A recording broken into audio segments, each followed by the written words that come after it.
My name is Secondwind814, and I just got back from seeing A Quiet Place. Yes, the latest horror movie. I wonder, though I'm not really sure you can classify it as a horror per se, more of a thriller, but I'll get into that in a moment. So, starting off, did I like this movie? Yes, actually I did. I thought it was very well acted, and I thought making plot within the movie was used very well. So basically, this movie is about this family, and they're in this post-apocalyptic scenario, and this apocalypse has been caused by these creatures that hunt by sound. Essentially, these creatures have no sound. Creatures have no eyesight whatsoever, and they hunt entirely by sound, meaning that if they can hear you, they can hunt you. So this family has to essentially stay quiet the entire all the time, and essentially they communicate by sign language. And and I think that the silence part is actually very well done. And I think that these creatures can hunt by sound, and the fact that these creatures and is a sorry is a very key plot point in the movie. And so, not having a lot of dialogue is actually, I think, quite effective because is when everybody's communicating by sign language and nobody's talking at all. Uh, things can be kind of creepy. Now, I will say, hey, that honestly though, well, as good as the silence is, they still do have a musical score, and I think that's kind of, and for me at least, that's one of the cons of this movie. I would prefer not to have any music. To do something like Paranormal Activity did. And yes, I understand that Paranormal Activity and this are essentially two different subgenres of horror, but you're basically you have a family that's supposed to be quiet the entire time, and I think it would have been not. And from my personal perspective, I personally just think it would have been nice to just have no music, because I think that would have enhanced the mood, enhanced the tension. I'll say that instead. So, yeah. And I get that some people are always going to be frightened by music, but I know Paranormal Activity did prove that you don't always need a musical score or to scare the crap out of people. And people. So I honestly just would have preferred no music, and have just be an almost silent film. No, film almost. And I know some people probably won't like that, and maybe some people might even say, hey, that would affect them in some way. But personally, I think it would just be awesome if this, well, it would have been awesome if this movie just was like no music, like, barely any sound the entire time. Which again, the silence is played perfectly. They know the silence where they can't make a noise and they have to stay along these sandy paths, and all that. Is played very well in the movie, and it does serve to heighten the tension. Now, there are some points in the movie in which we do hear that the characters speak. Only really Emily Blunt and John Krasinski's character. Sorry, yeah, I'm totally pronouncing his last name wrong. But anyway, only the mother and the father really talk at one point. Although honestly, I think I would have again preferred it. No talking, sign language only. I just think that would have been made for a great movie. Now, getting on to the actors, I honestly think that they did very well. I thought all the actors just played their parts perfectly. And what's interesting and I forget her name right now. But the actress who played the daughter is actually deaf, which I actually applaud this movie for doing, for getting some somebody who is legitimately deaf have to play in this horror movie. And she actually ends up playing a critical role later in the movie, but I'll get to that down the road.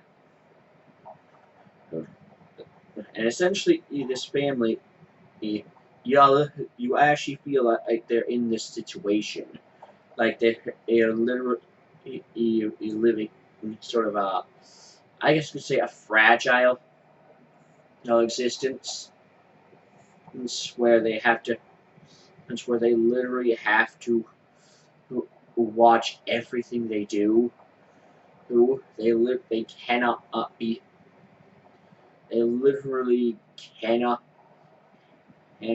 be, sorry. They literally cannot make a sound, or else they will literally die. It actually does convey it very well. Thing hell. Now, that being said, again, and honestly, I think, honestly, while silence is obviously survival, well, there are some times when, and I think, well, it's just kind of the whole silence is survival plot point was used to create some unnecessary moments, and okay, and those unnecessary moments there's at least two of them that I counted. Well, at least one is a moment, the other is kind of a scene. But anyway, I mean, the one scene is kind of necessary, but well, anyway, so the scene is essentially when and the father and the son go down to a river to get fish, and essentially the father brings the son to a waterfall and shows the son that the waterfall masks on noise. Now, well, this is it is good, and I think it does show some father-son bonding. And honestly, I kind of feel like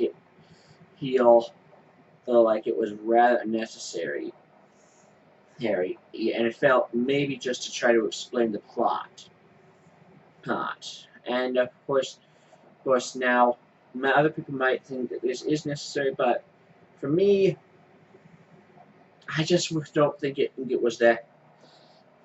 Think it was that necessary to have in the film. And the other part is essentially when the father and the son are coming back from fishing, and there's this old man in the woods, and I guess he's burying his wife, and this old man essentially he lets out this scream over his dead wife, and essentially it creates this moment where they have to hide from the creatures. Honestly, I just felt like that was unnecessary. I think that just kind of served to give an excuse for the father and son to have to run and hide from the creatures. Honestly, I think it could have been done without the old man and in the woods. Because I mean, I hate to keep referencing it, but well, actually, no. Well, let me get back up. Because I don't think the man in the woods was necessary. All you really needed was the four family members.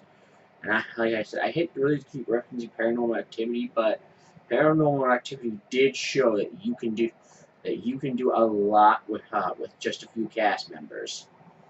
Because you don't need a big ensemble cast to try as to make a movie work. And honestly, I think this is one movie where the less is more. Moving right along, like it I think less is more. Less would have been more. Excuse me. So, essentially, Oh, and a key plot point here is that the wife, or the mother figure, is pregnant and, and with a child. Huh. And with, I guess, her third child. Well, technically would be her fourth child, but I'll get to that a little bit later. But essentially, one of the major plot points is this wife is pregnant, but basically because she has to be constantly silent, she can't silent, and she's in essentially a post-apocalyptic scenario. She kind of has to do all the treatments herself. And now I will admit, I hit the scene where she ends up having, where she does give birth. Earth, I think is done well. Well, where the creatures are hunting her, and and she's in her, and she is basically in this bathtub upstairs, getting ready to give birth to her child. Essentially, the father and the son come home, and they see that I guess the lights on the property are red, which indicating that these creatures are there. Yeah, but basically, how there's all this tension built up. And I will say this, is I do like how, one thing I did enjoy about this movie is how it was actually not full of jump scares. Well, I mean, there are jump scares in this movie, but it's not like every something is just coming out and flying at your face at least every 5 minutes. That I do like. Like, and moving right along. Now, as I was talking about, the wife is now, the wife is pregnant, and this scene is actually done very well. Hell, it's a hell. And when the father is going through the house, the shotgun and comes upstairs and eventually finds his wife having given birth to a child. Child. I think that was done very well. So, moving right along onto the daughter character. Now, the daughter character, excuse me, character is actually played by an actress who is legitimately deaf, which I think is actually awesome for this film. So, basically, we see in the beginning of this film how, essentially, this family is essentially looking for supplies in the city, and what's happening is that this family is essentially, excuse me, but basically what's happening is that they're all having to be really, really quiet. And this youngest son, he gets this toy, a rocket. He wants to take this toy rocket with him, ship home with him. But the father says no because it's too loud a toy. But what ends up happening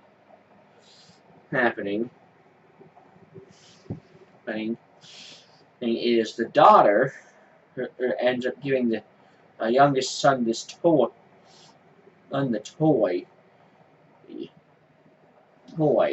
with the batteries.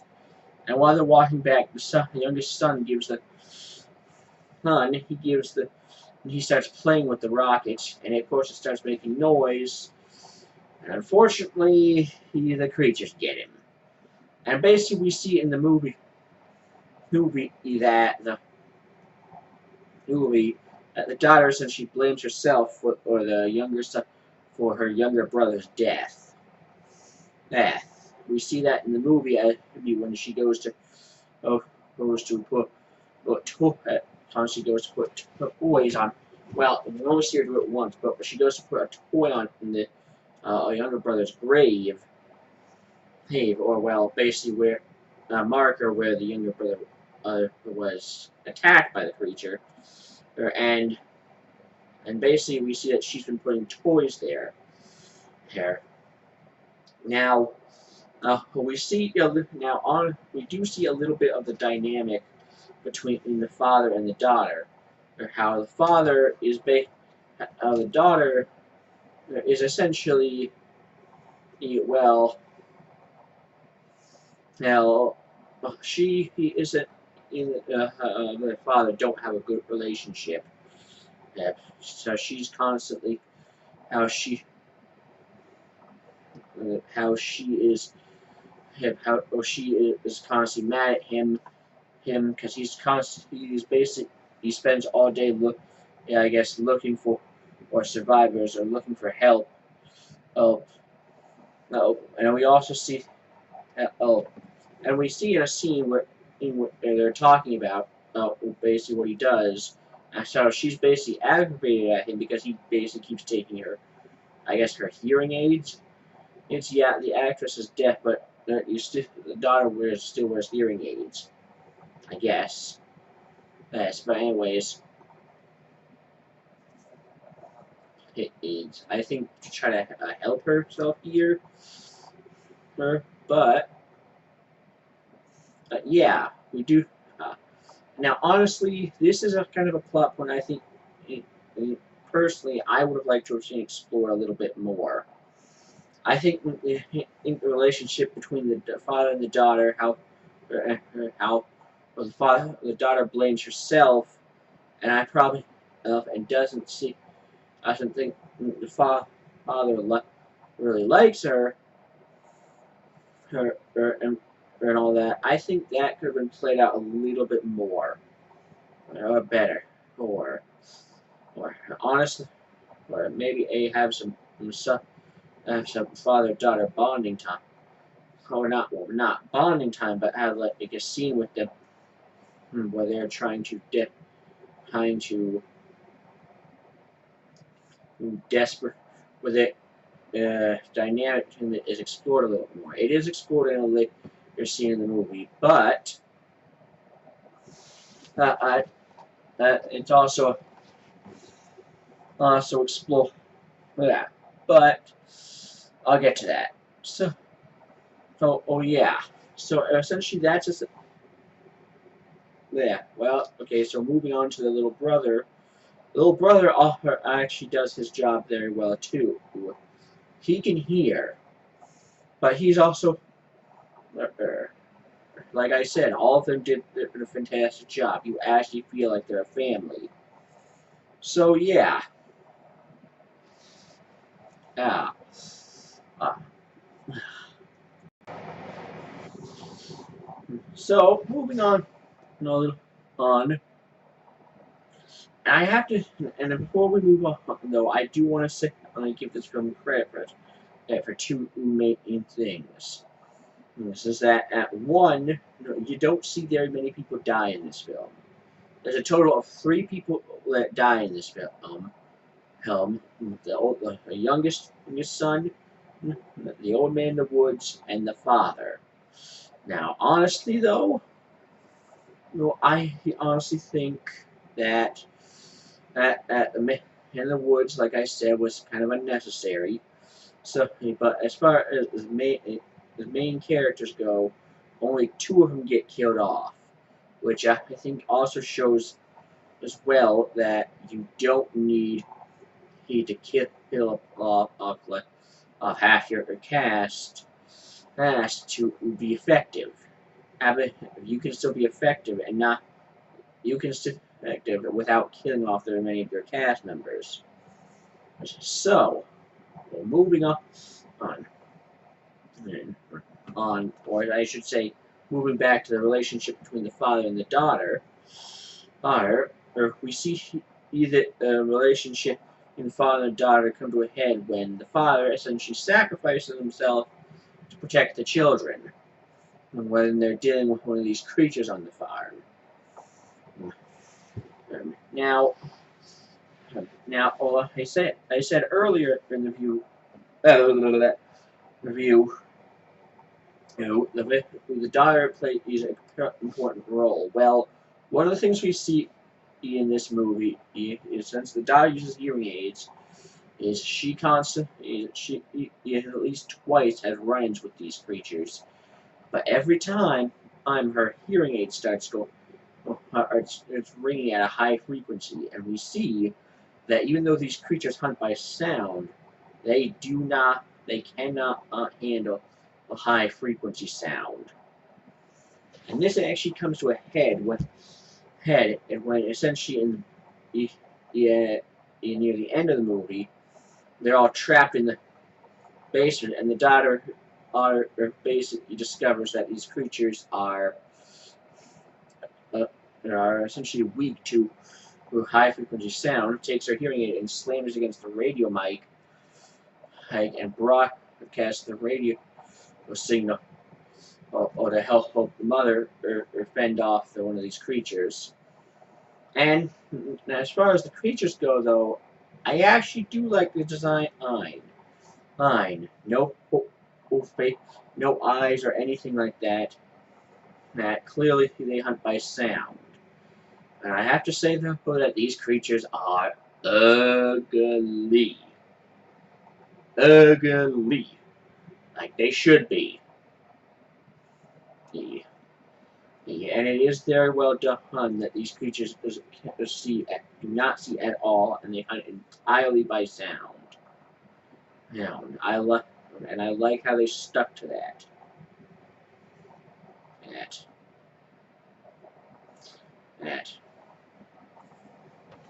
So yeah. Uh, excuse me. So yeah, that's pretty much A Quiet Place.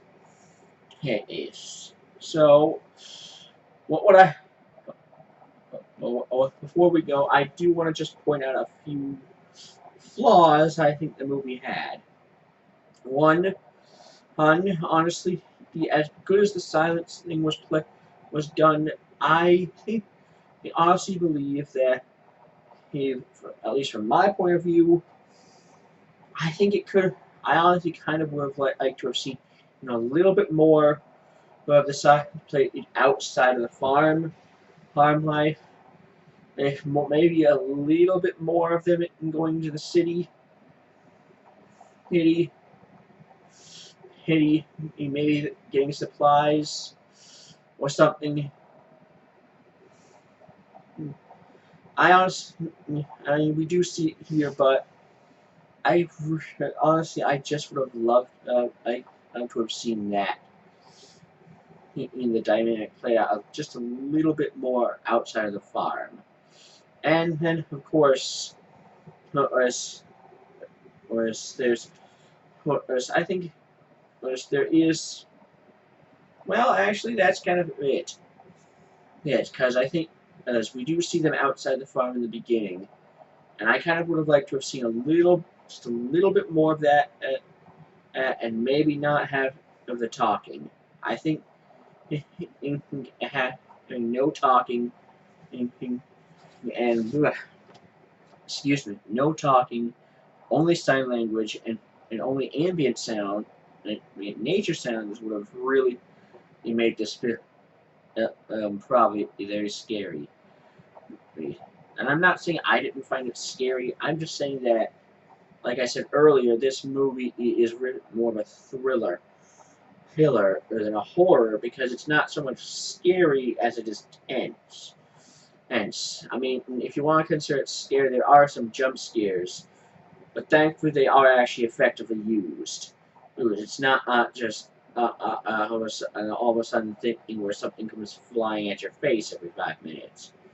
So yeah, that's A Quiet Place. Yes. And what would I rate this movie? Final rating? 7 out of 10. 10. I just did not find it as scary as some people. I don't know why. That's just me. Yes, I found it tense, but it wasn't really for me at least. It wasn't really at least sunk into my chair seat or tense. I don't know. But anyways, So yeah, would I recommend going to see it? Yeah, actually, yes, actually I would. I actually highly recommend you go out and see this if you want some good scares and some good tense moments. And so that's about it. Yeah, A Quiet Place, 7 out of 10. Go see it. And well, that about wraps it up for this video. My name is SecondWind814, and thank you so much for watching, and would always be at your back. See you next time.